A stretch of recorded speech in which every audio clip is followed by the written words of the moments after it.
Black Male Engagement Pittsburgh. Share, inspire, connect. My name is McLean Cupid. I'm an aspiring REVAC student, and my goal is to get my degree in REVAC, heating and air conditioning. My future hopes are basically to get the younger kids together, the youth, kids around my age, you know what I mean, to get together and build, because we can't build anything unless we come together first.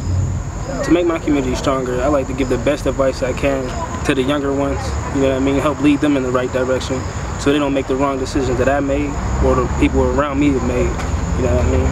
That always helps a lot. And sometimes it takes someone in a younger age group that's around their age to speak to them than hearing it from an elder.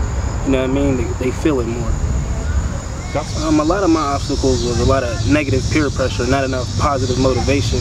You know what I mean? See, and the negative peer pressure came from my peers. You know what I mean? Saying, just come with me, just do this. And you know what I mean? It just takes that strong mind to be able to say, no, that's not right. This is what we need to be doing. You know what I mean? And that's where the positive motivation comes in. And it just, you can positively motivate yourself. You don't even have to get it from the outside source. You know what I mean?